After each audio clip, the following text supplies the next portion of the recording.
নাটোর জেলার নলডাঙ্গা থানা অন্তর্গত মাদনগর ইসলামী যুব সমাজ কর্তৃক আয়োজিত দানবিহীন, তার মানে এখানে শুধুমাত্র যারা সদস্য আছে তারা এই অনুষ্ঠানটা সাজিয়েছে।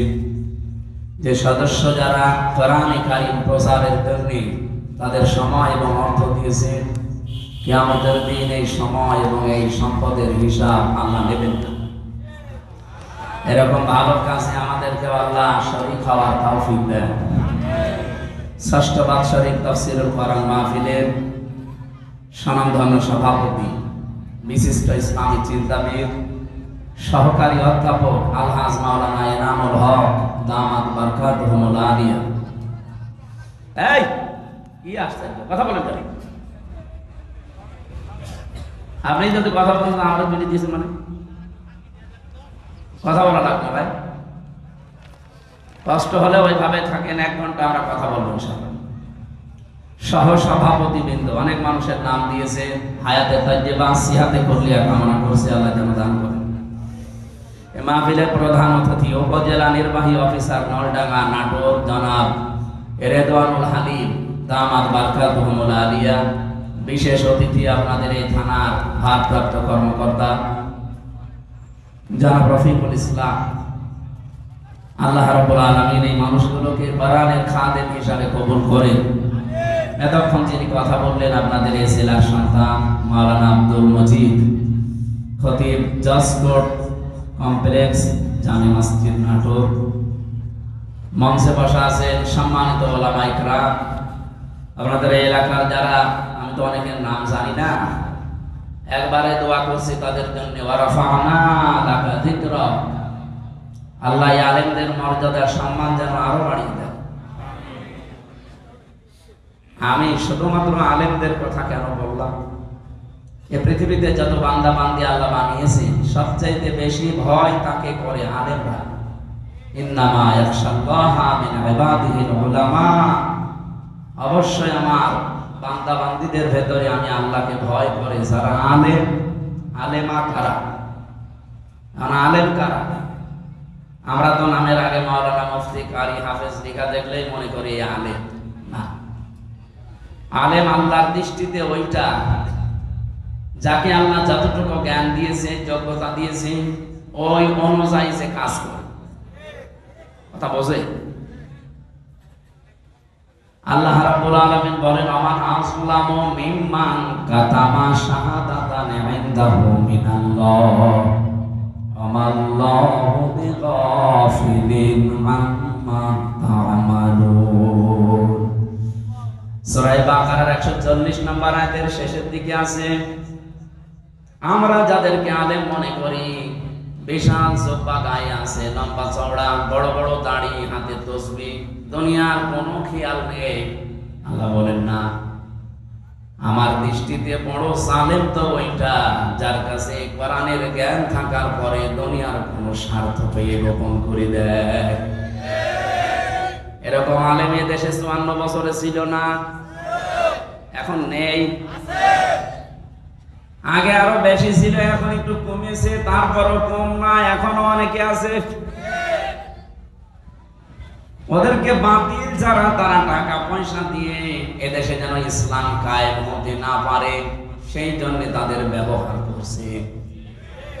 দর্শক বলছিলেন কি জানো, যেমন ওয়াজ করেন যেন এই এলাকায় সাদাবাজি না হয়, এলাকায় মানুষ খুন না হয়। আমরা তো ওইটাই চাই, ওইটা যেন আসতে না পারে। আমি একটা হাদিস পড়ছিলাম আজকে আসার সময়, নবীজি বলেন, আর ইবনে ওমর রাদিয়াল্লাহু তাআলা আনহু বলেন, নবী সাল্লাল্লাহু আলাইহি ওয়াসাল্লাম, ফাত্তাবিউস সিরাতাল আ'সাম, তোমাদের ভেতরে যাদের দ্বারা ইসলাম কায়েম করা খুব দ্রুত সম্ভব বলে মনে হয় তোমাদের, তোমরা তাদেরকে অনুসরণ করবা, সাহায্য করবা, পেছনে থাকবা। আপনি সব বাদ দিয়ে নিরপেক্ষ দৃষ্টি দিয়ে বলেন তো, বাংলাদেশে এখন ৭৩টার উপরে দল আছে।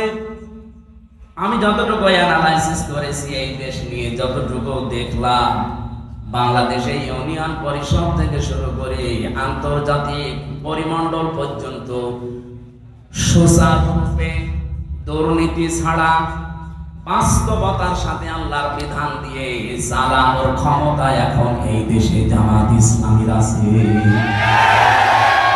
যদি অন্য কোন দলের থাকে আপনি নাম বলেন, আমি তার ওয়াজ করব বলেন। হ্যাঁ, ইসলামপন্থী দল এখনো প্রায় আছে 39টা। একটাকেও দিলে তারা সংসদ থেকে শুরু করে আপনি এই ইউনিয়ন পর্যন্ত পুরাটা, এমনকি আন্তর্জাতিক পরিমণ্ডলে যে ব্যবস্থাগুলো আছে চালানোর সক্ষমতা এখনো হয়ে ওঠেনি। কিন্তু জামাত ইসলামী বাংলাদেশে এভাবে লোক তৈরি করা আছে। আপনি বলেন এটাকে আমি বানিয়ে বললাম?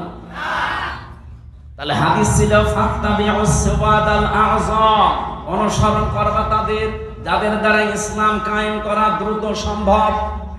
তা আমি তো হাদিসের বাংলা বললাম, খালি নামটা চলে এসেছে জামাত ইসলামী। অন্যটা যদি আমি পেতাম তাহলে তাদের নাম বলতাম। আমি তো মিলিয়ে দেখছি যে না, কেউ সম্ভব না। হয়তো ইউনিয়ন পারবে, উপজেলা পারবে, পৌরসভা পারবে, হয়তো সংসদ ভবনও পারবে। আন্তর্জাতিক পরিমণ্ডলে যে বিষয়গুলো আছে এগুলো ক্যাপচার করার জন্য যোগ্যতা লাগে। বিদেশে একজন মেহমান এসেছে, আপনার সাথে অর্থনীতি নিয়ে আলোচনা করবে। আপনাকে অর্থনীতি পুরাটা তাকে ইসলাম দিয়ে সুদ ভিত্তিক অর্থনীতি, ওটা ভেঙ্গে চোরমার করে এটাকে বিজয় করা লাগবে।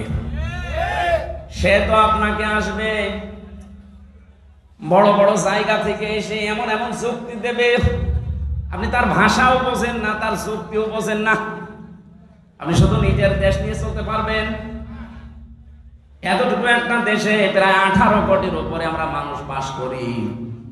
আমি বিশ্বের এমন দেশে গেছি, এই দেশের তুলনায় ওই দেশটা কম পক্ষে 7 ডবল বড়, অথচ মানুষ মাত্র 1 কোটি। বরং এর চাইতে 7 ডবল বড় একটা বিশাল দেশ, মানুষ মাত্র 1 কোটি। তাও বাংলাদেশের মানুষ সেখানে আছে 40 লাখ। আর ওই দেশের মানুষ বিভিন্ন জায়গা থেকে এসে হয়েছে 60 লাখ। অথচ দেশটা এই দেশের তুলনায় 7 ডবল বড়। আমি যখন জার্নি করতাম এই দেশটা, আমি পুরা এলাকা ঘুরে দেখলাম 1150 কিলোমিটার হয় টেকনাফ থেকে তেতুলিয়া। অথচ আমি ওই দেশে, এই প্রদেশ থেকে ওই প্রদেশে প্রায় 2200-3000 কিলোমিটার প্রতিদিন রান করেছি। এত বড় বিশাল দেশ, মানুষের সংখ্যা মাত্র 1 কোটি।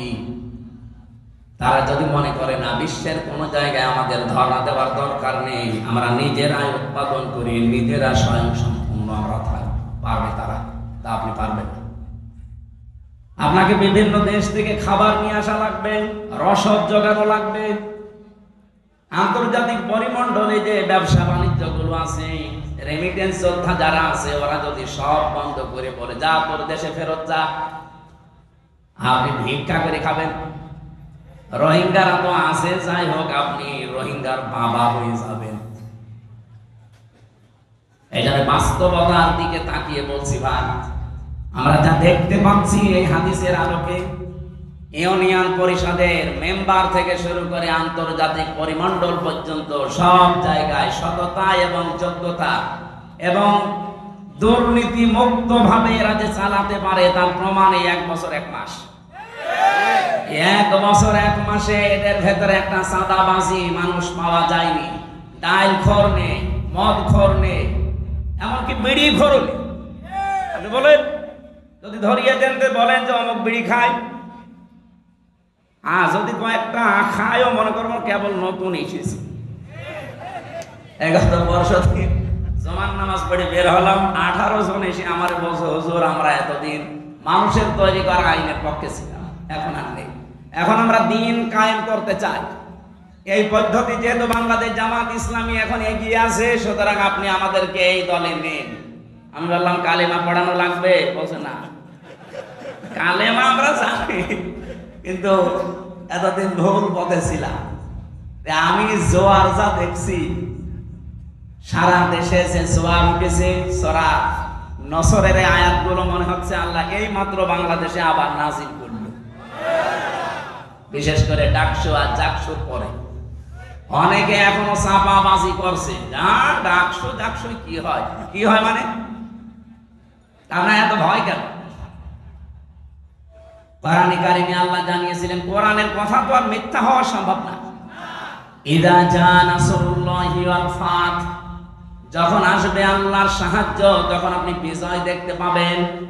আর বিজয়ের সূচনা কি, নমুনা কি, সিমটম কি, চিহ্ন কি, এগুলো আল্লাহ একটা একটা করে দিচ্ছেন।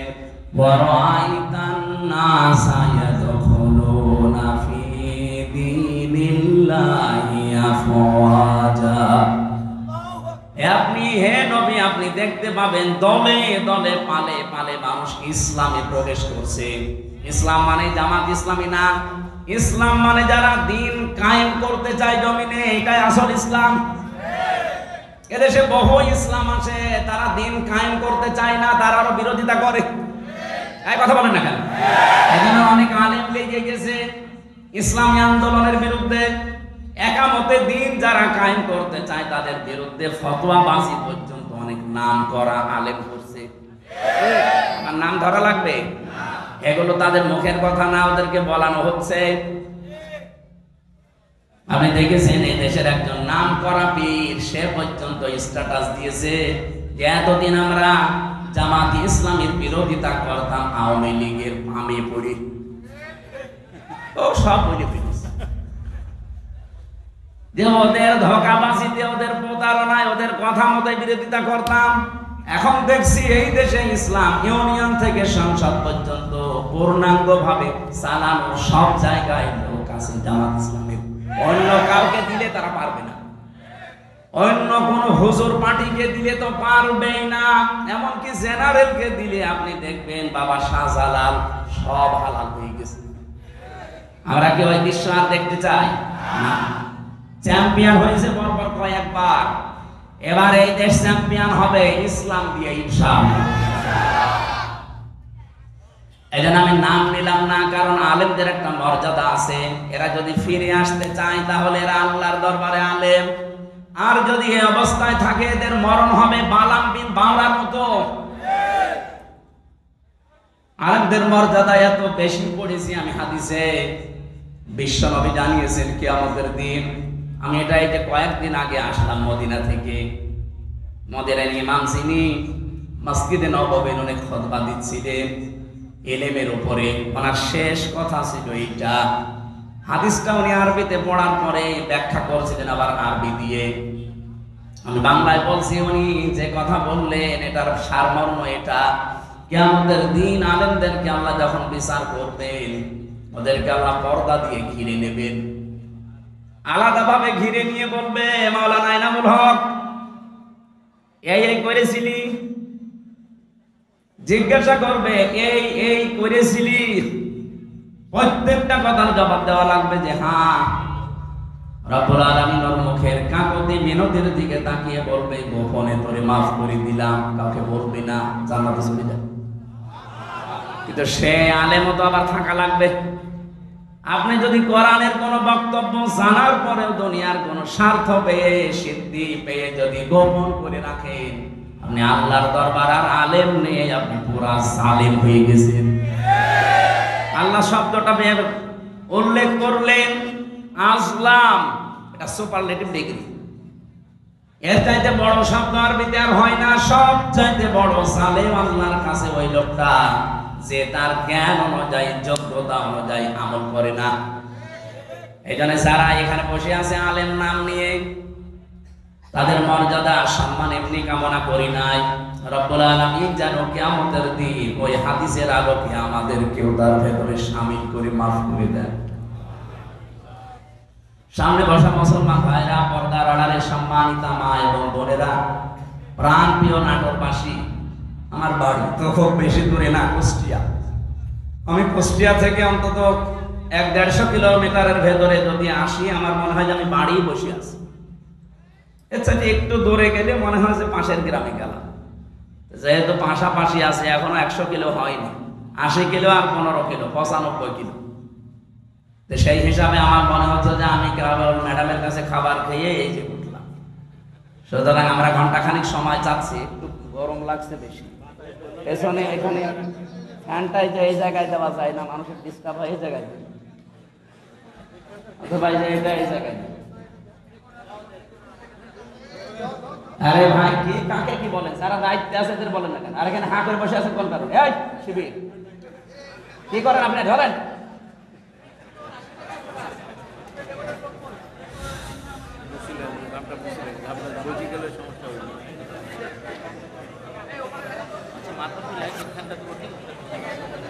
দেন, এটা দেন, এই ফ্যানটা দেন, এই ফ্যানটা দেন, এই ফ্যানটা দাও তো একটু, এই ফ্যানটা দাও।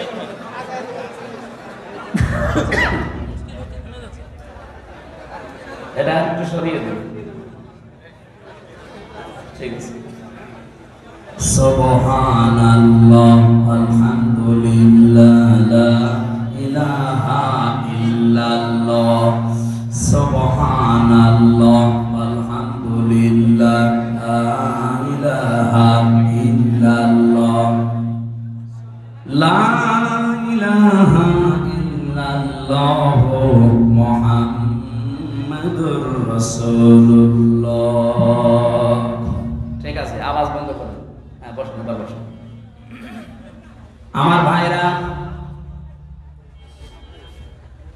কোরআনে কারীম থেকে আমি যতটুকু বাস্তবতা বুঝেছি, আমার বয়স কম হতে পারে আপনার তুলনায়, কিন্তু বিশ্ব দেখা আপনার তুলনায় অনেক এগিয়েছে আল্লাহ আমাকে। আমি দেখেছি এই পৃথিবীর ময়দানে কাউকে যদি আল্লাহ দিন কায়েমের জন্য কবুল করেন, তাকে আল্লাহ কয়েকটা জিনিস আগে দিয়ে দেন। সূরা শূরা 13 নম্বর আয়াতে এটা আপনি পাবেন, শেষের দিকে আছে, আল্লাহু ইয়াজতাবি ইলাইহি মাইয়াশা ওয়া ইয়াহদি ইলাইহি মাইয়ুনিব। রব্বুল আলামিন বলেন, আমি আল্লাহ যাকে ইজতেবা করি, পছন্দ করি, মনোনীত করি, নির্বাচিত করি, যাকে আমার ভালো লাগে, এই মানুষটাকে আমি দুনিয়াতে দিন কায়েমের জন্য নিয়োজিত করে দেই। ও পৃথিবী একদিকে দিয়ে দেবেন, দিন কায়েমের আন্দোলন ওর কাছে একদিকে আল্লাহ করে দেবেন। আল্লাহ বলেন, আমি কেন করি জানো? ওয়া ইয়াহদি ইলাইহি মাইয়ুনিব। যে লোকটা দুনিয়াতে মন থেকে আমি আল্লাহর দ্বীনের দিকে সত্যিকার অর্থে ফিরে আসতে চাই, তাকে আল্লাহ এইভাবে নির্বাচিত করেন। আপনি আন্দাজে আসতে পারবেন না, আপনার মন আগে দ্বীনের দিকে ফিরে আসা লাগবে ইখলাসের সাথে। সুতরাং এই দেশে যারা দিন কায়েমের জন্য চেষ্টা চালায়, আপনি বিশ্বাস করতে পারেন আল্লাহ আপনাকে সবার ভেতর থেকে বেছে নিয়েছেন, নির্বাচিত করেছেন, পছন্দ করেছেন, মনোনীত করে ফেলেছেন। এর আগের শব্দে আপনি রাখান, যার মুখস্থ আছে আপনি দেখেন যে বাড়িতে সূরা শূরার 13 নম্বর আয়াতের শেষের আগে আছে, কাবুরা আলাল মুশরিকিনা মা তাদউহুম ইলাইহি। হে নবী, আপনি যেদিকে মানুষকে ডাকেন যে আসো আমরা সবাই আল্লাহর বিধান কায়েম করি, কারণ আপনাকে শুধু আমি না, পৃথিবীর যত নবী পাঠিয়েছি মাত্র 2 জন নবীকে বাদ দিয়ে প্রতিটা নবীর উপরে আমার আদেশ ছিল, আন আকিমুদ্দিন ওয়ালা তাতাফাররাকু ফি, যে দিন কায়েম করো, আল্লাহর বিধান জমিনে কায়েম করো, এ বিষয়ে কোনো মত পার্থক্য করবা না। আজ যে আলেমরা এই দেশে টাকা খেয়ে দিন কায়েমের বিরুদ্ধে ফতোয়া দেন, আপনি মাজারের বিরুদ্ধে ফতোয়া দেন না, যেখানে প্রকাশ্য শিরক হয়, বেদাত হয়। ইসলাম যারা কায়েম করতে চান তাদের বিরুদ্ধে আপনি লাগেন। হ্যাঁ, তাদের পদ্ধতি ভুল হতে পারে, কিন্তু তারা তো দিন কায়েমের বাইরে মানুষের তৈরি করা আইন কায়েম করতে চায় না। আপনি যদি সাহায্য করতে না পারেন, মুখ বন্ধ করার দরকার ছিল আপনার। আর আপনি আরো মানুষের ভেতর বিভ্রান্ত ছড়ানোর জন্য আলেম নাম নিয়ে জালেমের মতো কাজ করছেন। রব্বুল আলামিন জানিয়েছেন, হে নবী, আপনাকে শুধু না, এর আগে বড় বড় নবীদের নাম আল্লাহ নিয়েছেন। হযরতে ঈসা, মূসা, নূহ, ইব্রাহিম, এত বড় বড় পাওয়ারফুল নবীর নাম নিয়ে বললেন আপনাকেও আদেশ দিলাম, তাদেরকেও দিয়েছিলাম যে দিন কায়েম করেন, আমার বিধান কায়েম করেন জমিনে আগে। আর এই বিষয়ে কোনো মত পার্থক্য, কোনো ফতোয়াবাজি করবেন না। হে নবী, আপনি যেদিকে মানুষকে ডাকতে চান, এই কথা শুনলে সব চাইতে মন খারাপ হবে, খারাপ লাগবে, রাগ করবে ওই মানুষগুলো যারা মুশরিক। বলে আমির হামজা মাটির নিচে ওয়াজ করেন, তো মাটির নিচে আপনি কেমন চলে গেছেন? আপনি তো উপরে আছেন, উপরে থাকতে হলে স্বস্তি, শান্তি, নিরাপত্তা নিয়ে কিভাবে থাকা লাগবে, তো ওইটা এখন তৈরি করা লাগবে না? অশোক তো ওইটাই বলছিলে যে ওইটা বলেন, কি করে আমরা শান্তি, স্বস্তি, নিরাপত্তা নিয়ে থাকতে পারি। আজকে গোষ্ঠী আমার গণসংযোগ ছিল, পথসভার শেষ কথা বলেছি, এবার যদি ইসলামী দেশে আসে, আল্লাহর কসম এই গোষ্ঠী আর ময়দান থেকে আগে দূর করা হবে চাঁদাবাজি। এই গোষ্ঠী আর বুকে চাঁদাও থাকবে না, বাজিও থাকবে না। আপনিও এই দেশের নাগরিক, আমিও এই দেশের নাগরিক, আপনাকে চাঁদা দেওয়া লাগবে মানে? আমি কি চাঁদের দেশ থেকে এসেছি? এটা সম্ভব, শুধুমাত্র ইসলামকে আপনি এনে দেন, 5 বছর লাগবে না। বাংলাদেশ থেকে 5 দিনে চাঁদাবাজি ঝাঁটিয়ে বিদায় করা হবে বঙ্গোপসাগর। কোনদিন তার মুখে আপনি চাঁদা এর শব্দ শুনবেন না, কারণ ঔষধ কি দেওয়া লাগে ওটা আমার জানা আছে। পৃথিবীতে যত বড় অপরাধ আল্লাহ তত বড় শাস্তি দিয়েছেন। দেখবেন জেনা করে যদি বিবাহিতা যারা, তাদেরকে পাথর মেরে মেরে ফেলা লাগবে। একটা করে দেখেন, এই নাটোরের পুরুষ যারা, তাদের স্বপ্ন দোষ বন্ধ হয়ে যাবে। জেনা করা আপনার জিনিসপত্র হয়তো উঠবে না, দৃশ্য মনে হবে বলে বাবা পাথর মেরে জায়গায় মেরে ফেলছে। আপনি যেটা দিয়ে জেনা করবেন ওই জিনিস নষ্ট হয়ে যাবে। চুরি করলে হাত কেটে দাও, আপনি একটা করেন, দেখেন চুরি বন্ধ হয় কিনা। কারণ আল্লাহ পাক ভালো করে জানে যে ঔষধ দেওয়া লাগে কোন জায়গায়। যারা ডাকাতি করে, যারা সন্ত্রাসী করে, যারা চাঁদাবাজ, তাদেরকে বিপরীত দিক থেকে অঙ্গ প্রত্যঙ্গ কেটে দেওয়ার নিয়ম সূরা মায়েদায় আছে। একটা কেটে দেন, আপনাদের নাটোরের কেন্দ্রীয় মসজিদের সামনে অথবা জজকোর্টের সামনে নিয়ে, এই নাটোরে আর কিয়ামতের আগে চাঁদাবাজি হবে না। এটা সম্ভব এবং আমরা পারবো ইনশাআল্লাহ। সামনে আসবে। সুতরাং এই আয়াত থেকে আমি যে থিওরিটা পেয়েছি, আল্লাহর বিধান কায়েমের কথা বললে যাদের মন খারাপ হয়, তারা যেন বিশ্বাস করে তারা মুশরিক। আপনি হয়তো বলতে পারেন কি আমি নামাজ পড়ে আসলাম, আরে ভাই আপনি টের পাচ্ছেন না যে কোনো কায়দায় আপনার দ্বারা শিরিক হচ্ছে, প্রকাশ্যে হোক গোপনে হোক। আর যারা শিরিক করে তারা কি বলেন বলেন, এর চাইতে আর স্পষ্ট কি বলা যায়? অবশ্যই আপনার দ্বারা কোনো না কোনো ভাবে শিরিক হচ্ছে, নয়তো আল্লাহ বলতো না যে কাবুরা আলাল মুশরিকিন, যে মুশরিকদের কাছে খারাপ লাগবে। মা তাদউহুম ইলাই, আপনি যেদিকে মানুষকে ডাকছেন, এই কথা শুনলে সবচাইতে বেশি খারাপ লাগবে, মন খারাপ হবে, রাগ করবে। এমনকি ওয়াইদা তুতলা আলাইহিম আয়াতুনা বাজ্জিনাতিন তা'রিফু ফি ওজুহিল লাযিনা কাফারুল মুনকার। এটা সূরা হজের 58 কি সূরা হজের 70-72 নম্বর আয়াতের ভিতরে আছে। রব্বুল আলামিন বলেন, হে নবী, যখন কোরআনের ব্যাখ্যাগুলো আপনি বিশ্লেষণগুলো তেলাওয়াত করে করে শোনাবেন, তখন দেখবেন যে মানুষগুলো বুঝে ফেলেছে যে কি বলতে চায়। আপনার প্রতি দেখবেন ওরা মাত্র শরবত নিয়ে, মিষ্টি নিয়ে আসবে না, ওরা আপনাকে মনে হবে খেয়ে ফেলবে। আমার তো মনে হচ্ছে আয়াতটা বাংলাদেশে এখন মিলে যাচ্ছে। বলে হুজুর কোরআনের কথা বলবেন, আমি কি এটা বাইরের কথা বললাম? কোরআনটা আমি আমার মন মতো গলা সুর দিয়ে আমি যখন তেলাওয়াত করি, আপনার ভালো লাগে। এটা মাতৃভাষায় বলতে গেলে আপনার কাছে মনে হয় যে নিজের দিকে যাচ্ছে, নিজের দিকে যায়। এই কারণে কারণ আপনি এই কাজগুলো দুনিয়ায় করেন। অনেক জেলায় যাওয়ার পরে আমার কানে কানে মুখ নিয়ে বলে, হুজুর আমার বিরুদ্ধে বলবেন না। আমি আপনার বিরুদ্ধে বলবো, আপনার আমি চিনি। কোথায় আমার বাড়ি কুষ্টিয়ায়, কোথায় আপনার বাড়ি সেই সিলেট, মৌলভীবাজার, সুনামগঞ্জ, সেই দোয়ারা বাজার, যেতেই লাগে 2 দিন। আমি আপনাকে জীবনে দেখে নিয়ে চিনি না, আপনার বিরুদ্ধে বলবো কেন? যে না, আপনি যা বলেন আমি দেখে আমার বিরুদ্ধে যাই, তার মানে আপনি ওই কাজ করেছেন। জেলে যাওয়ার আগে একবার গিয়েছিলাম খুলনা রূপসা থানা। আমি আলোচনা শুরু করবো, হঠাৎ করে সেই সময় তো একেবারে রমরমা জালেমদের, উনি ওই এলাকার সভাপতি, ওই ফ্যাসিস্টদের এসে আমার বলছে, হুজুর মাটির নিচের ওয়াজ করবে। আমি না, ওপরের ওয়াজ করবেন? হ্যাঁ। ওপরের ওয়াজ যদি করেন, উপরে আপনাকে আমি একটা সাবজেক্ট বলে দেই, পারিবারিক জীবন নিয়ে কথা বলবেন। ঠিক আছে, আপনি আমার যেখানেই লাগাবেন আমি ঘুরে ফিরে দিন কায়েমের কথাই বলবো, কারণ এইটাই আসল কাজ। এটা না হলে জীবনে এই দেশে বসবাস করার উপযুক্ত পরিবেশ আপনি পাবেন না।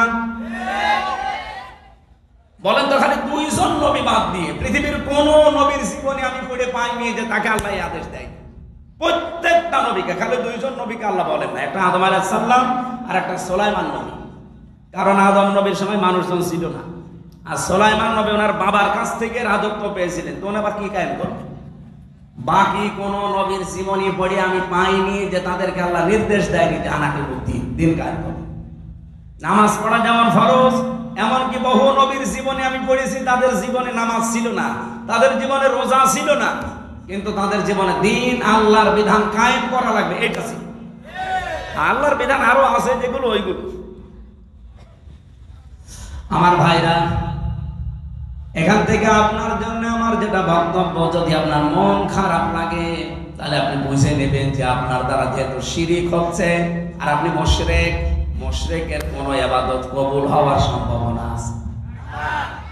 এতটুকু বললেন কি আছে আপনি জানেন? কোরআনে কারিমে এত কঠিন কথা মুশরিকদের বিরুদ্ধে, অকদিমনা ইলা মা আমিলু মিন আমালিন ফাজআলনাহু হাবাআম মানসুরা।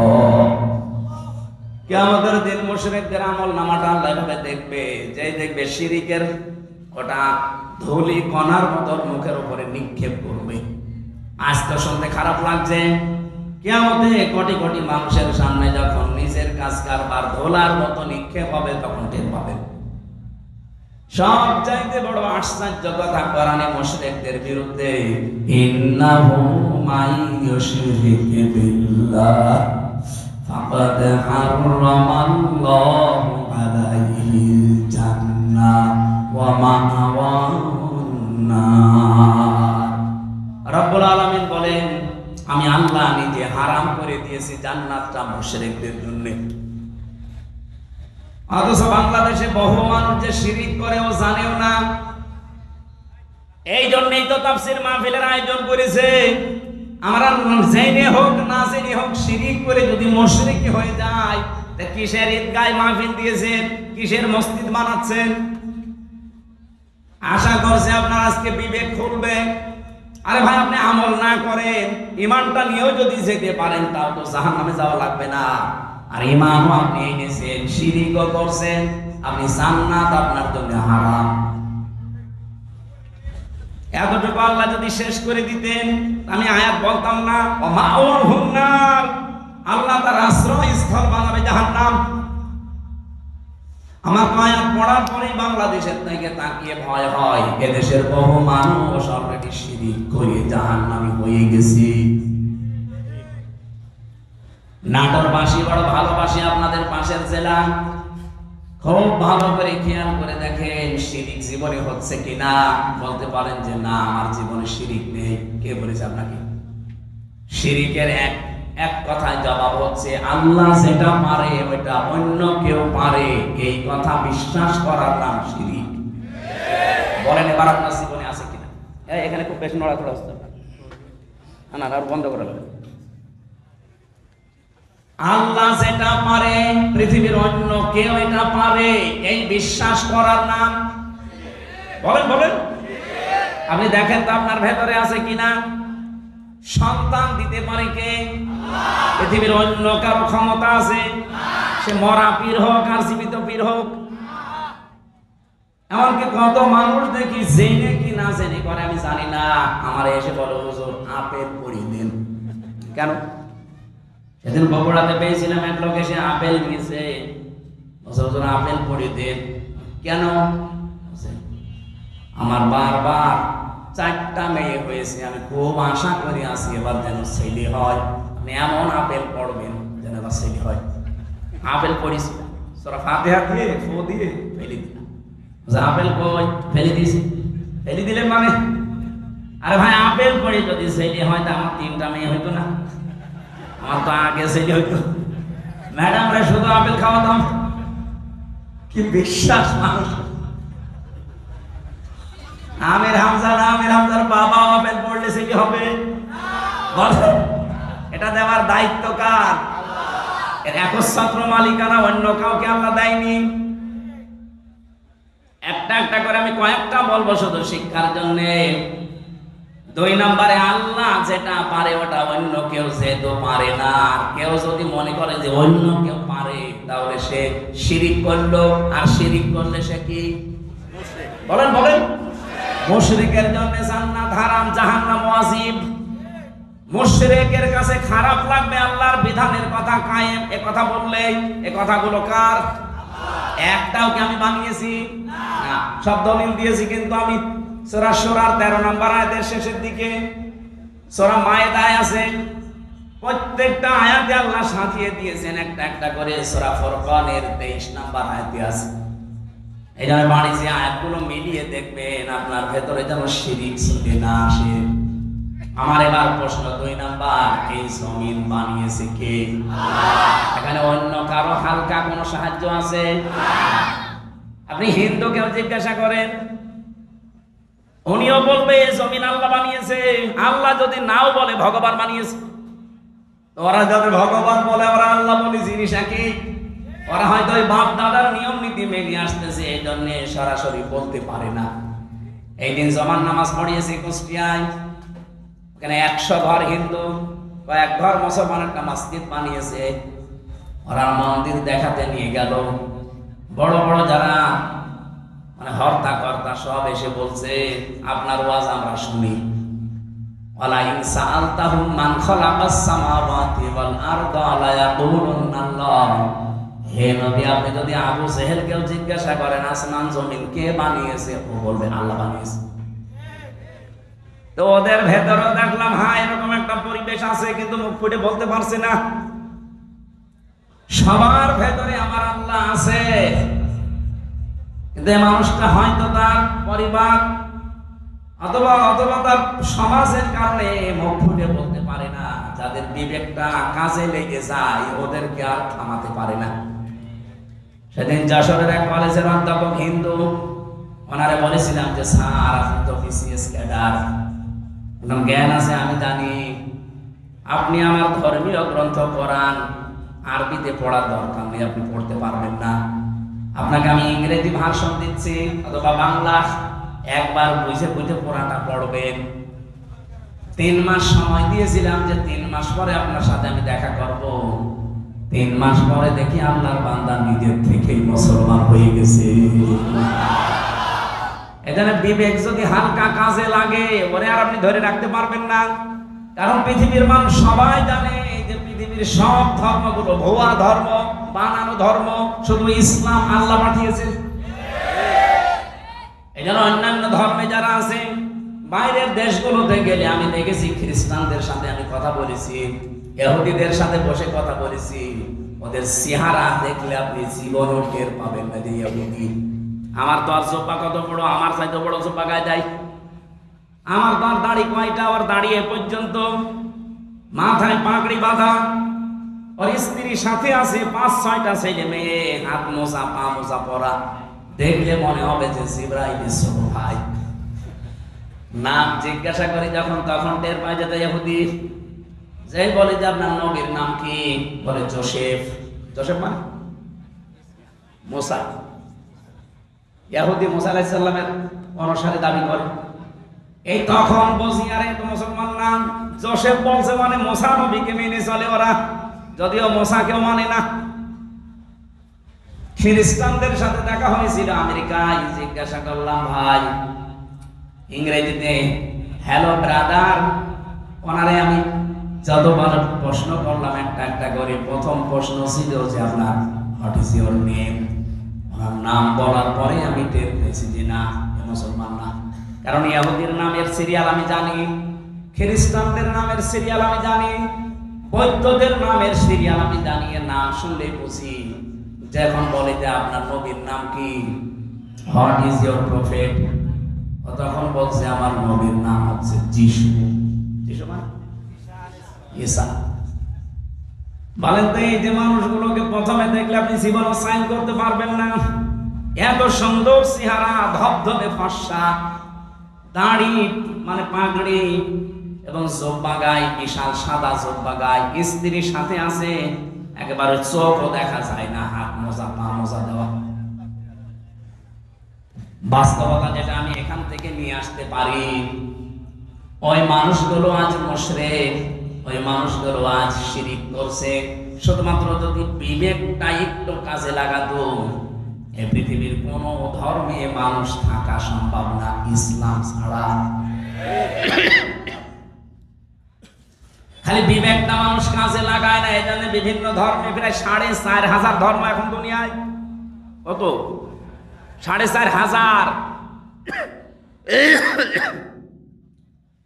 বাইরের দেশগুলোতে গেলে এগুলো আরো বেশি দেখা যায়। মালয়েশিয়াতে আমি যে বিশ্ববিদ্যালয়ে গিয়েছিলাম, ওখানে 120টা দেশের ছেলে মেয়েরা পড়ে। আপনি চিন্তা করতে পারেন, 120টা দেশের মানুষ ওখানে পড়ে, তাহলে এক একজনের ভাষা এক একটা, 120টা ভাষায় তারা কথা বলে আলাদা আলাদা, কিন্তু নিজেরা যখন কথা বলে আমাদের সাথে তখন ইংরেজিতে বলে। আমি মালয়েশিয়া ইন্টারন্যাশনাল ইসলামিক ইউনিভার্সিটি, এটা আমাদের কুষ্টিয়া ভার্সিটির চাইতেও প্রায় অন্তত 15-20 ডবল বড় হবে। এত বড় বিশাল এরিয়া। বাসে করে, গাড়িতে করে যাওয়া লাগে এক ক্লাস থেকে আরেক ক্লাসে। আমি যাদের সাথে ঘুরছিলাম, থাইল্যান্ডে বাড়ি কয়েকজনের, রাস্তায় ঘুরছি রাত তখন প্রায় 2:30। হঠাৎ দেখে একটা মোবাইল পড়ে আছে।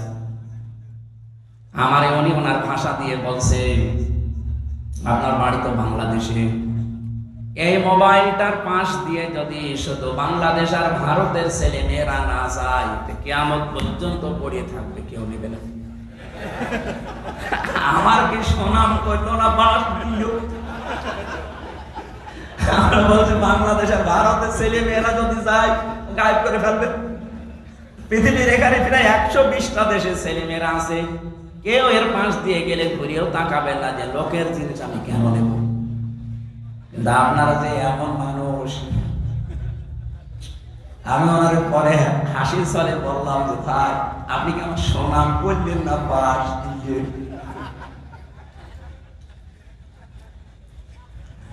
আমি যে কথা বলেছিলাম, আজ বিবেকটা কাজে লাগিয়ে একটা বিসিএস ক্যাডার মাত্র 3 মাসের ভেতরে, উনি আরবিও পড়ে নাই, শুধু বাংলা আর ইংরেজি ভার্সন পড়ে অলরেডি মুসলমান হয়ে গেছে। আর আপনার কি হয়েছে? এবার আসেন, যারা বিশ্বাস করে যে জমিন আসমান আল্লাহ বানিয়েছে, আবু জেহেল যদি বিশ্বাস করে থাকে, একটু ভালো করে শোনেন তো, আপনি কোন দিকে তাকান? ওয়াজ দিয়েছেন, আপনি যদি না শোনেন না, আরো একটু ভালো লাগবে। এভাবে ক্লাস করে মানুষ। আপনি কি পাস? না, আপনি তো মানে ক্লাস করতে হলে অ্যাক্টিভ হওয়া লাগে। এইভাবে ক্লাস করা যায়? এই যে স্যার বসে আছে, জিজ্ঞেস করেন তো, এভাবে ক্লাস নেয় মানুষ? আরো অ্যাক্টিভ হন ভাই। আমি যে কথা বলি ওখান থেকে দেখবেন একটা শিক্ষা বের হবে। আমি আন্দাজে কোনো কথা মাসাল পারি না, অবশ্যই এখানে একটা শিক্ষা আছে, নাই তো বলতাম না। কি আছে সেটা বের করার জন্য এই যে আন্টি শান্তি করছি।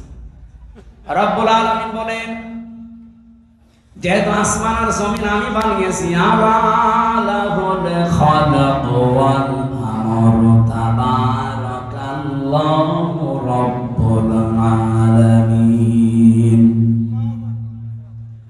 বানিয়েছেন যিনি, হুকুম চলবে তার, এ বিধান কার? আল্লাহ।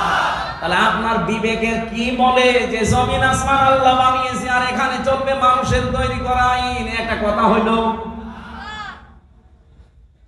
তাহলে আল্লাহ যেটা পারে ওইটা অন্য কেউ, তাহলে জমিন আল্লাহর বিধান চলবে, আল্লাহর এখানে অন্য কারো বিধান চলতে পারে না।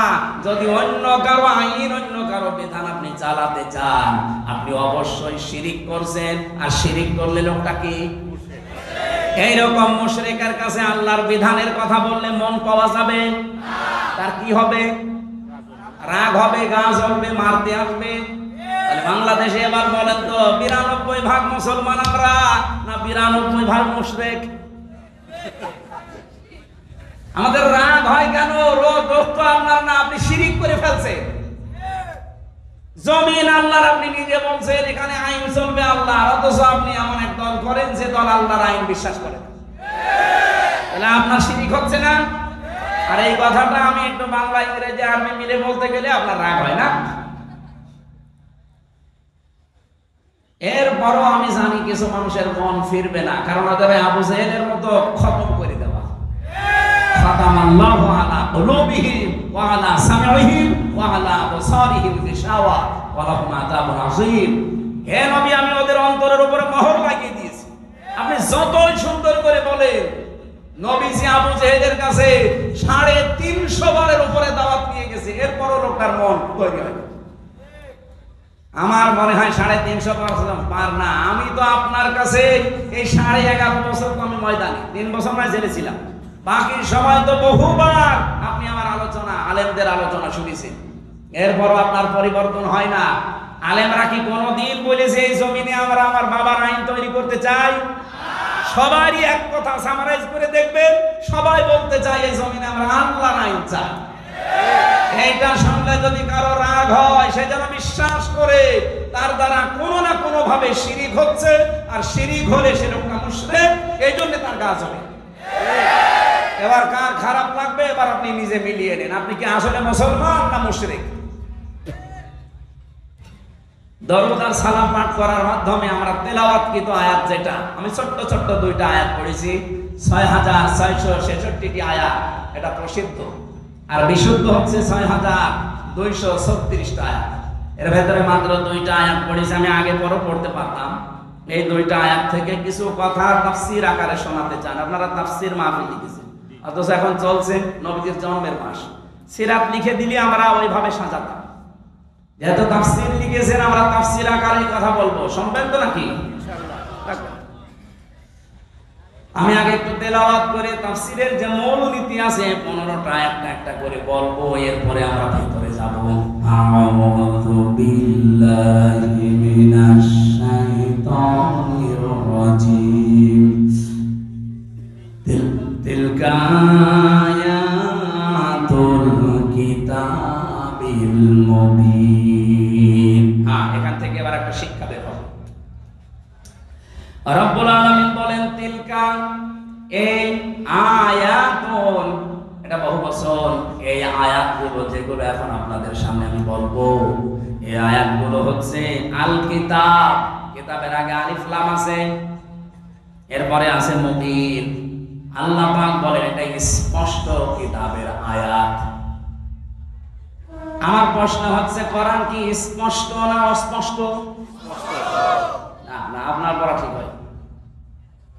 আপনি তো স্পষ্ট না কোরআন আপনার কাছে, এনামুল ভাই বললে বলতাম। আপনার এখন যদি আমি পেটে বম মারি, তিলকা মানে কি বলতে পারবেন? আপনার কাছে স্পষ্ট হয় কি করে? তার মানে আমি ওই মানের লোক চাচ্ছিলাম।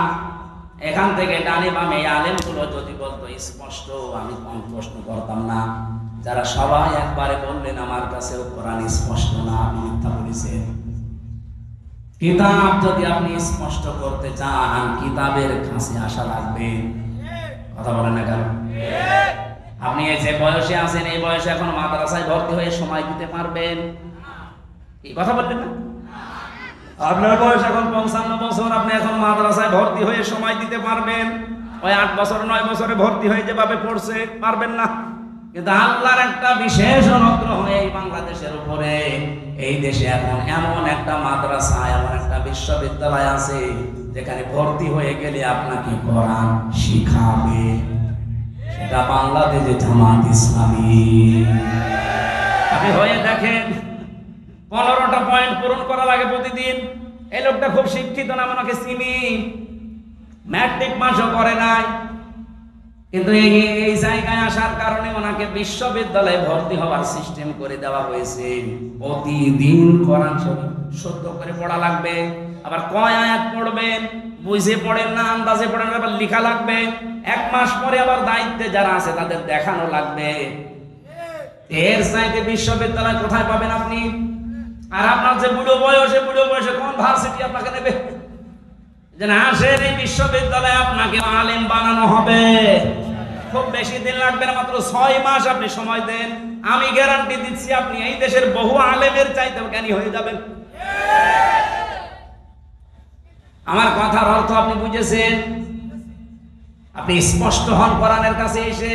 বহু আলেম কোরআনের এই শব্দগুলো জানে না, কেন আলিফ লাম দেওয়া হয়েছে এটাও বলতে পারে না।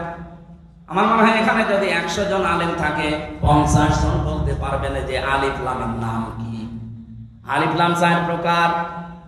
এখানে যেটা আছে এটা নির্দিষ্ট করার জন্য আল্লাহ দিয়েছেন। কেন দিলেন? এই পৃথিবীতে কিতাব বলতে একটাই, কোরআন শরীফ।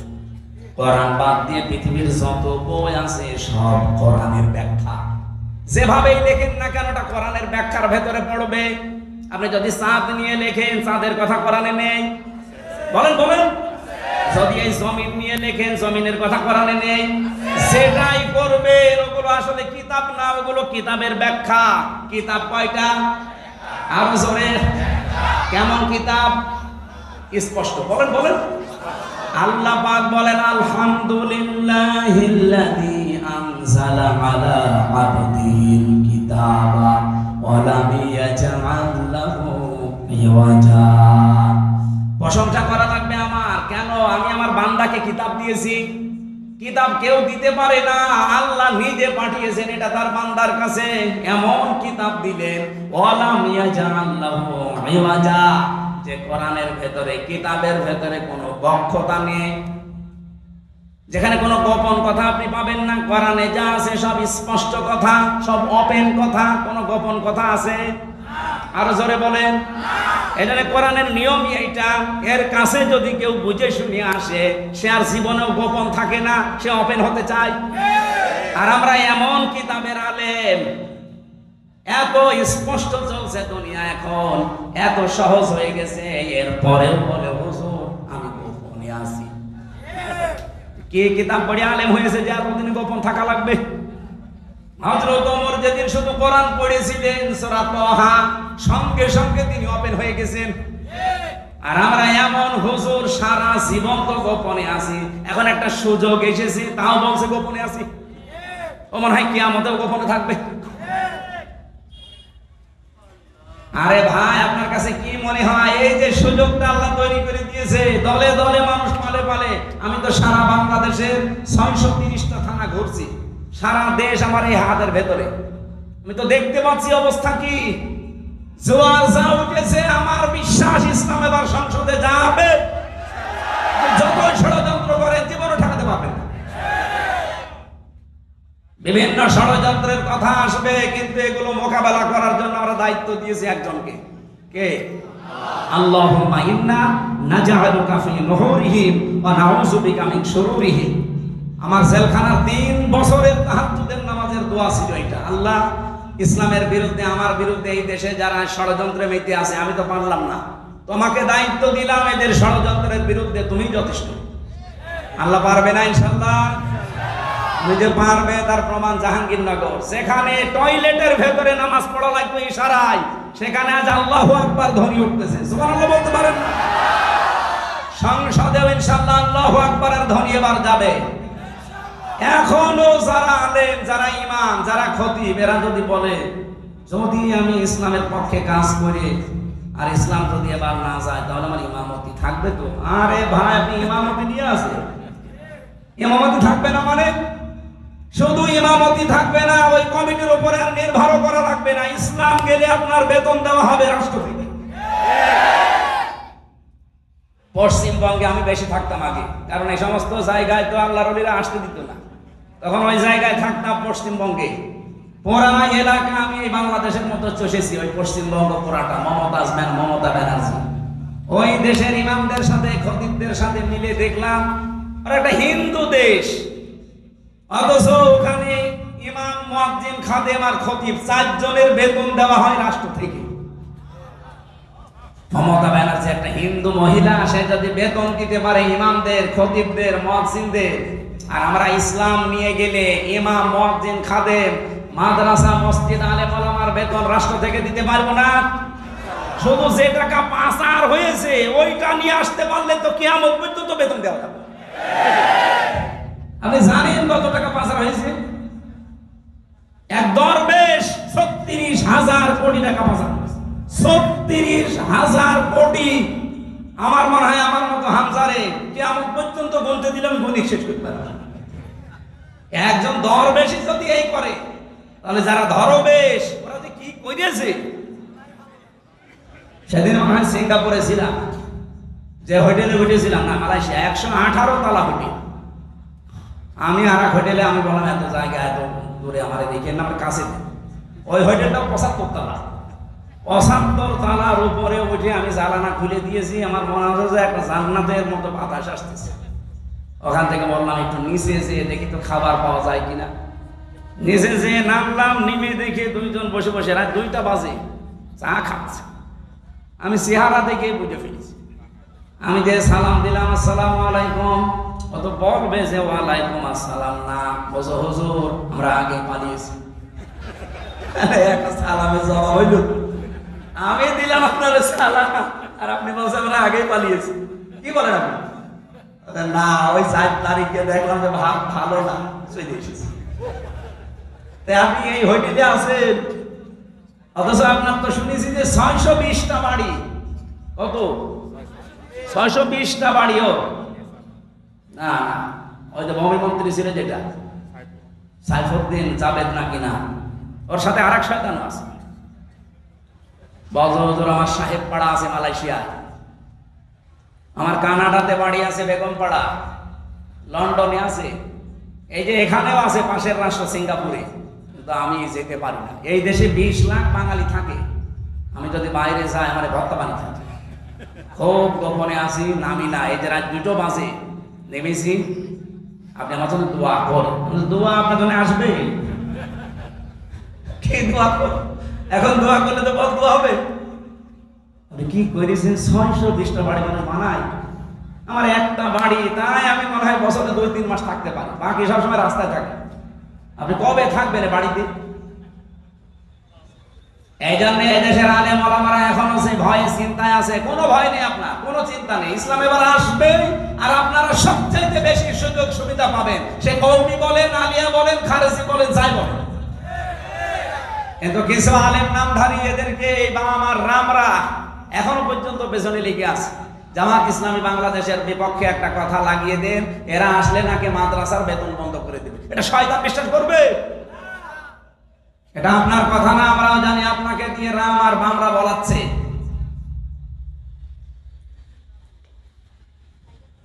আমার ভাইরা, এটা কিতাব যেহেতু স্পষ্ট, আমরা স্পষ্ট কথা এবার বলবো। এটা যদি কেউ রাজনীতির গন্ধ খুঁজে মনে করেন এটাও আমাদের মতো ধান্দাবাজি, এক চোর আর একজন চোর মনে করে, কথা বলেন না? আমি তো কোরআনের আয়াত দিয়ে স্পষ্ট কথাই বলবো এবার। কিন্তু আপনার ভেতরে দোষ আছে, আপনি মনে করবেন আমিও মনে হয় আপনার মতো ধান্দাবাজ। না, আপনার মতো ধান্দাবাজ বাংলাদেশ জামাত ইসলামীতে নেই। কারণ এই দেশে জামাত ইসলামী একমাত্র দল যারা গ্যারান্টি দিয়েছে যদি এই দেশের রাষ্ট্র ক্ষমতায় তারা যেতে পারে ১ টাকার মালিক তারা হবে না। আমিরে জামাত ঘোষণা দেয়নি যে এই দেশ থেকে যদি কেউ এমপি হয়, মন্ত্রী হয় জামাত ইসলামী থেকে, ৫ বছরে তাদের ১ টাকা বাড়বে না। অন্য কোন দলের লোক এই ঘোষণা দিক, ওই দল থেকে এমপি দাঁড়াবে না। কি কথা বলেন না কেন? আমার নিজের আসনে একজন আছে, উনি ঘোষণা দিয়েছে এই সিট রক্ষা করার জন্য আমি দরকার ৫০ কোটি টাকা খরচ করব। আপনার কি লাভ? আমার ১ টাকা খরচও নেই, তোলার ধান্দাও নেই। আর আপনি ৫০ কোটি টাকা যদি খরচ করেন, আল্লাহর কসম আপনি ১০০ কোটি টাকা মারবেন। এরকম মারিং কাটিং ছাড়া তাদের মতো আমরা হব এবার? বলেন বলেন। ওরা তো আমাদেরকে এইটাই মনে করে, এই জন্য ট্যাগ দেয়, এরা আমরা নাকি ইসলাম নিয়ে আমরা ব্যবসা করি। কে বলেছে আপনাকে? আমরা ইসলাম নিয়ে ব্যবসা করি না, আমরা জান্নাতের টিকিট বিক্রি করি না, জান্নাতে যাওয়া যায় কি করি, আমরা রাস্তা দেখাই। আপনি এভাবে দেখান, আপনারটাও মানুষ যাবে। আপনি দেখাতে পারেন না, আপনি শুধু আছেন মারিন কাটিং এর ধান্দায়। বাবা শাহজালাল কুত্তা বিড়াল সব হালাল, সব হালাল করে নিয়েছে। কুত্তা বিড়াল কি সব হালাল? তো মানুষের কাছে তো মনে হচ্ছে সব হালাল হয়ে গেছে। আল্লাহ এত শত শত ঘটনা দিয়েছেন কোরআনে, তার ভিতরে একটা ঘটনা আমাদেরকে শোনাচ্ছেন আশার সঞ্চার করার জন্য। দেখেন তো আপনারা আশা জাগে কিনা। নাতলু আলাইকা মিন নাবাই মূসা ওয়া ফিরআউনা বিল হক। নাতলু মানে আমি তেলাওয়াত করছি, কে বলেন বলেন? আল্লাহ বলেন আমি তেলাওয়াত করছি আলাইকা আপনার কাছে বা আপনার উপরে আমি তেলাওয়াত করছি আপনার নিকটে, মিন নাবাই ঘটনা থেকে। কার ঘটনা? মূসা ওয়া ফিরআউনা, মূসা এবং ফিরআউনের বিল হাক্কি, সত্য ঘটনা। তার মানে এখন যেটা বলা হবে এটা মিথ্যা। বলেন বলেন? আল্লাহ বলেন আমি সত্য ঘটনাটা যেমন তেমন ভাবে না, যথাযথ ভাবে তোমাদেরকে আমি শোনাচ্ছি। হ্যাঁ, এটা শুনলে কি হবে? লিকৌমি ইউমিনুন, যে জাতির ভেতরে আমি আল্লাহর প্রতি বিশ্বাস আছে এই ইমানদারদের জন্য আমি বর্ণনা করছি। কি হয়েছিল শোনো, তোমরা তো ওই সময় ছিলে না। ইন্না ফিরআউনা আলা ফিল আরদি, অবশ্যই ফেরাউন এই জমিনের ভেতরে ছিল একজন স্বৈরাচার, সন্ত্রাসী, সীমা লঙ্ঘনকারী। আমি একটা শব্দ যদি বানিয়ে বলি, যারা এখানে বসেন তাদের জিজ্ঞাসা করেন, আমি আয়াতটা বাংলাদেশের সাথে মিলিয়েছি। বলেন তো আল্লাহ ১৫০০ বছর আগে না হাজার হাজার বছর আগের ঘটনা এটা, এই নাজিবি হয়েছে এই ঘটনাটা ১৫০০ বছর আগে। তিনি বললেন এই পৃথিবীর জমিনে একজন ফেরাউন ছিল, সে ছিল সীমা লঙ্ঘনকারী। কি করেছিল সে? ওয়াজাআলা আহলাহা শিয়া, এই জমিনে ওর দেশের মানুষের ভেতরে দলে বিদলে মানুষকে বিভক্ত করে রেখেছিল। আমাদের বাংলাদেশের দিকে তাকানি, ৫৪ বছরে বহু মানুষ এই দেশে দায়িত্বে এসেছে, তাদের একমাত্র টার্গেট ছিল ইসলাম যেন এক জায়গায় হতে না পারে। এবার একটু ৮টা দল ইসলামী এগুলো একটু এক জায়গায় এসেছে, অনেকের মাথা খারাপ হয়ে গেছে। ফেরাউনের অভ্যাস ছিল এই, ওর কর্মসূচি দিয়ে রেখেছিল এরা যেন এক জায়গায় হতে না পারে। এদের দলে বিদলে বিভক্ত করতে করতে ছোট ছোট দল বানিয়ে দাও।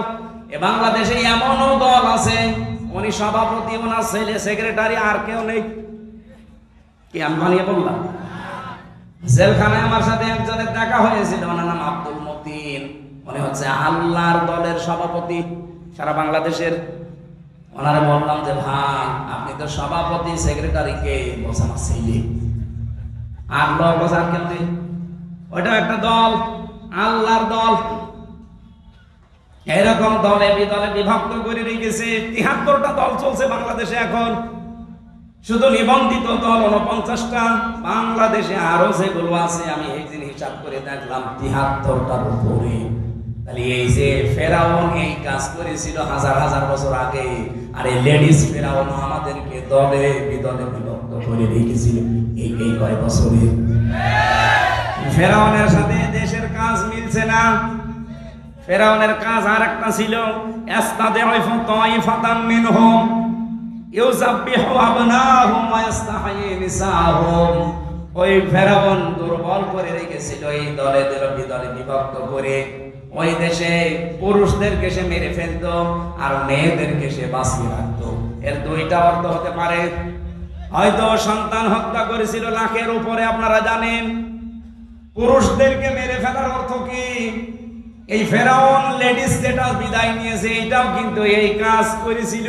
পুরুষদেরকে সরাসরি হয়তো জবাই করে মেরে ফেলেনি, কিন্তু একটা মানুষ যোগ্যতা সম্পন্ন হওয়ার পরে শুধু দলীয় পরিচয় দেখে তার চাকরি হয়নি, তার তাকেও মেরে ফেলা।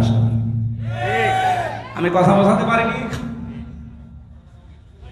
মাওলানা ইনামুল হক যেখানে ওঠার কথা সেই জায়গায় ওরা শুধু দলীয় পরিচয় থাকার কারণে ওই জায়গায় উঠতে দেয়নি, ওনারে বসিয়ে রেখেছে সেই যে নিচের চেয়ারে ওখানে। ওখান থেকে অথচ 15 বছরে ওনার ওঠার কথা 5 সিঁড়ি পার হয়ে। এই যে উঠতে না দেওয়া এটাও মেরে ফেলার শামিল। এই কথা বলেন। আমার সামনে আমি নিজে মনে করেন আমার রোল নাম্বার 1, 50 নাম্বার স্যার, তারে এনে আপনি বসিয়ে দিয়েছেন চেয়ারে। বলেন তো আমাকে মেরে ফেলা কিনা? ফেরাউন এটা করেছিল ওই জামানায়, আর এই জামানায় ফেরাউন এখন ঠিক এই কায়দায় পুরুষদেরকে অলরেডি শুধু ইসলাম মানার কারণে মেরে ফেলেছে। ঢাকা বিশ্ববিদ্যালয়ে মাদ্রাসার ছাত্র ছাত্রীরা ভর্তি হতে পারবে না, অথচ আমার চাইতে অনেক অজ্ঞান আছে ভার্সিটি ভর্তি হতে পারবে। ইসলামকে তারা কোন জায়গায় নিয়েছে? ক্লাস 5 এবং 8-এ বৃত্তি পরীক্ষায় আগে 100 মার্ক ছিল, এই জালেমরা এসে ওইটা তুলে দিয়েছে। এই যে কিছুদিন আগে 2 নবীর নাম নিয়ে যিনি বসে আছেন, ডক্টর মোহাম্মদ ইউনূস, কয় নবী? 2 নবীর নাম, অথচ গানের মাস্টার নিয়োগ দিল, শরীর চর্চার মাস্টার নিয়োগ দিল, 1 থেকে 5 পর্যন্ত একটা আলেম মাওলানা নিয়োগ দিতে পারে নাই। এই কথা বলেন না কেন? এই দাবি নাটোরবাসী করে কিনা যে আমরা প্রত্যেকটি প্রতিষ্ঠানে 1 থেকে 5 পর্যন্ত একজন আলেম মাওলানা টিচার চাই? এই দাবি আছে কার? দেখে লিল্লাহি তাকবীর। এই দেখেন তো, হাত তোলেন কে? দেখেন, এটা রেকর্ড হচ্ছে। বলেন আপনি কোরআনের পক্ষে আছে এটা আজকে হাত তুলে দেখান। ডক্টর মোহাম্মদ ইউনূসের কাছে যদি নাও যায়, এটা আরশে চলে গেছে ইনশাআল্লাহ। ইব্রাহিম নবীর পক্ষে একটা ব্যাঙ পোশাক করেছিল, তাই আল্লাহ তারে কবুল করে নিয়েছে, তার পোশাকও পাক। আর আপনি আজকে কোরআনের শিক্ষার পক্ষে হাত তুলে কিয়ামতের দিনে এই হাত আপনাকে জান্নাতে নেওয়ার জন্য চেষ্টা চালাবেন ইনশাআল্লাহ।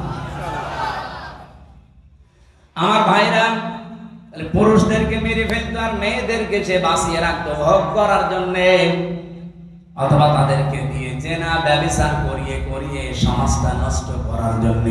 ইন্নাহু কানা মিনাল মুফসিদিন, আল্লাহ পাক বলেন নিশ্চয় সে ছিল ফাসাদ সৃষ্টিকারী, সীমা লঙ্ঘনকারী, বিশৃঙ্খলাকারী।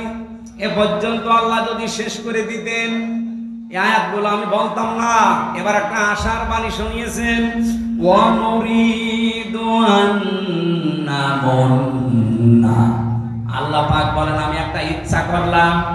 এই এদিকে তাকান, ইচ্ছা করছে আমির হামজা কে? আরো জোরে বলেন। আল্লাহ বলেন আমি একটা ইচ্ছা করলাম। কি? আন্না মুন্না, আমি অনুগ্রহ করব, দয়া দেখাবো, আলাল্লাযিনা, তাদের উপরে, আলাল্লাযিনা ইসতাদঈফু ফিল আরদ, এই জমিনের ভেতরে ফেরাউন যাদেরকে দুর্বল করে রেখেছিল, জুলুম, অত্যাচার, নির্যাতনের স্টিম রোলার চালিয়ে যাদেরকেও দুর্বল করে রেখেছিল বনি ইসরাইল মুসা নবীর দলকে, আমি চাইলাম, আমি আল্লাহ ইচ্ছা করলাম তাদেরকে জমিনে একটু কিছু দয়া দেব। কি দয়া দেব? ওয়ানাজালাহুম আইম্মাতান, আমি চাইলাম যে তাদেরকে জমিনের নেতা বানাবো। আল্লাহ কিন্তু নেতা বানানো আরম্ভ করে দিয়েছে। হ্যাঁ, কথা বলেন না কেন? এতটুকু না, ওয়ানাজালাহুমুল ওয়ারিসিন, আমি চাইলাম এই জমিনের উত্তরাধিকারী তাদেরকে বানিয়ে দেব। আমার তো মনে হচ্ছে খাপের খাপ মুমতাজের বাপ মিলে যাচ্ছে। এখন যদি মনে করেন না ওদের সাথে মেলছে, আমাদের সাথে মেলে না, আপনার সাথে মেলবে কি করে? আপনার আদর্শ আছে, আপনার চরিত্র আছে।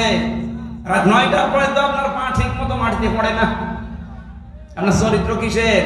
আপনি লাল পানি খান, আপনি ডাল খান, আপনি বাবা খান। আল্লাহ কাঁধের উপরে দয়া করে যেটা দেখা লাগবে, যাদের উপরে ফেরাউন জুলুম, অত্যাচার, নির্যাতনের স্টিম রোল চালিয়েছিল, আমার তো মনে হচ্ছে 54 বছরে যাদের উপরে মিথ্যা তহমত দিয়ে, উল্টাপাল্টা কথা দিয়ে জাতির কাছ থেকে আলাদা করে রেখেছিল, বিশেষ করে 15.5 বছরে সবচাইতে বেশি জুলুম, অত্যাচার, নির্যাতন যে দলের উপরে করা হয়েছে, ওই দলকে আল্লাহ একটা অনুগ্রহ দিয়ে তাদেরকে জমিনের নেতা বানাবে এবং শাসন ক্ষমতা তুলে দেবে। আপনি বলেন মিলছে কিনা? যদি না মেলে আমি আয়াত পড়বো না। আমার তো কোরআন হাদিস পড়ে দেখতে পাচ্ছি, হ্যাঁ একেবারে 100% মিলে যায়। অনুমাক্কিনা লাহুম ফিল আরদ, আল্লাহ বলেন আমি চাইলাম জমিনে আমি তাদেরকে ক্ষমতায় বসাবো। অনুরিয়া ফিরআউনা ওয়া হামানা ওয়া জুনুদাহুমা, আর আমি দেখাবো ফেরাউনকে, হামানকে। হামান মানে মন্ত্রী। ফেরাউনকে আল্লাহ দেখাবে। এখন লেডিস ফেরাউন এখনো বেঁচে আছে, ওকে আল্লাহ দেখাবে। এমনকি ওর মন্ত্রী পরিষদ যারা পালিয়ে আছে তাদেরকেও দেখাবে।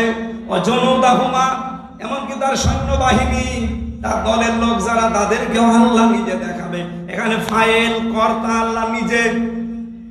কি করবেন?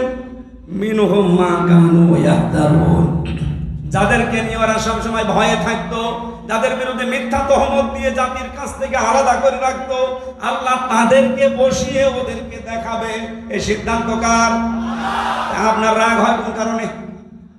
আজ ডাকশো, জাকশো, রাকশো, চাকশো, সাকশো সব জায়গায় যদি বিজয়ী এরা হয়, এই সিদ্ধান্ত নিয়েছেন কে? আরো জোরে। আপনার রাগ হয় কোন কারণে? আল্লাহ সিদ্ধান্ত নিয়ে এটা করছে, জমিনের শাসন ক্ষমতা আল্লাহ তাদের দেবে। এই জমিনের উত্তরাধিকারী এবার হবে ইসলাম। আরো জোরে বলেন ঠিক কিনা? এটা দেখতে চান না চর্ম চোখে? 54 বছর তো বিভিন্ন জিনিস আমরা আনকমন দেখেছি, এবার একটু দেখে না কেমন কি লাগে। খালি ইসলাম 5 বছর লাগবে না, 2 বছর চলবে। এই বাংলাদেশ মিনি জান্নাত যদি না হয়, আপনারা আমার কাছ থেকে বুঝে নেবেন। খালি 2 বছর চলতে দেন কোরআনটা দিয়ে। 500 আইন আছে এর ভেতরে। 151 জন যদি এবার যেতে পারে না কোরআন বুকে নিয়ে, এদেশ ঠান্ডা করতে কাউকে লাগবে না, 151 জনই যথেষ্ট। এক এক অধিবেশনে একটা একটা করে আইন পাস হবে, আর বাংলাদেশের মানুষের ভাগ্যের চাকা খুলে যাবে। মালয়েশিয়ার মতো দেশ 2004 সাল থেকে 21 বছরে তারা দাঁড়িয়ে গেছে, আর আমরা 54 বছরে দাঁড়াতে পারি না, শুধু এই ডাকাতদের কারণে। 1628 জন মানুষ এখন দায়িত্বে আছে। এই মানুষগুলো হযরত ওমরের মতো বানিয়ে দেন, আল্লাহর কসম এই দেশটা মিনি জান্নাত হয়ে যাবে। প্রশাসনের উপরে যে মানুষগুলো এখন দায়িত্বে আছে, এদের উপরে যে বৈষম্য চলছে, ইসলাম আসলে এটা প্রথম দূর করা হবে। এই যে পুলিশের 2,13,000 পুলিশ আছে। আগের জামানার কথা বাদ দিলাম, সালেমদের সময়। এখন প্রায় 2 লাখ পুলিশই অন্তত ভালো, 13,000 একটু খারাপ আছে। এরপরও ওরা যে বাম হাতের ইনকাম করে, শুধু দোষ ওদের না। আমরা কোরআনে কারিমকে এবার যদি সত্যি জায়গা মতো নিয়ে যেতে পারি, সর্বপ্রথম হাত দেওয়া হবে এই দেশের প্রশাসনে। ওদের প্রথম কাজ হবে, ওরা মেনে চলবে ওদের আইজির কমান্ড। বাংলাদেশে কোনো নেতা খেতা, কোনো নেত্রীর কথা ওদের শোনা লাগবে না। 2 নম্বরে 8 ঘন্টা ডিউটির পরে যে কয় ঘন্টা ওরা ডিউটি করে জনগণের জন্য, ওভার টাইম হিসাবে মাস শেষে বেতন দেওয়া লাগবে। 3 নম্বরে এই যে আজ নাটোর নলডাঙ্গা থানা থেকে, এটা কয় কিলো জানি না, কয় কিলো? 4 কিলো। এই 4-8 কিলো পথ ওরা এখানে এসেছে, এখানে থাকবে সারাদিন। মনে করেন সে দুপুরবেলা এসে এগুলো দেখছে, ওদের খাবার দাবার, নাস্তা, এরপরে এই যাওয়া আসার যে বিল, এগুলো কিন্তু ওদের নিজেদের পকেটের টাকা। ওই যে বেতন পায় ওখান থেকে কেটে নেয়, ওখান থেকে খরচ করে। অথচ ওর উপরে ওর মা, বাবা, স্ত্রী, সন্তান সবগুলো ডিপেন্ডেন্ট। কথা বলে না কেন? ও কি করবে? ওই 32,000 টাকা দিয়ে যখন চলে না, তখন ওই মান হাতের ইনকাম করে, আর তখন ওদের খারাপ লাগে। একটা মানুষ খারাপ হয় কেন? ওই রাস্তাটা বন্ধ করে দিল, খারাপ হবে না। পুলিশ যদি এখানে কেউ থাকে, আপনি তারা জিজ্ঞাসা করে দেখেন, আজকে যদি সে দুপুরে এখানে এসে থাকে, খাবার খাওয়া, চা নাস্তা খাওয়া, যাওয়া আসার সব বিল ওর পকেটে। কেন? ও কি ওর বাবার কাজ করছে না আমাদের কাজ করছে? সমাজের কাজ যখন করবে, এই বিল সমাজের অথবা সরকারের দেওয়া লাগবে না? এটা দেওয়া হয় না। এরকম প্রত্যেক জায়গায়।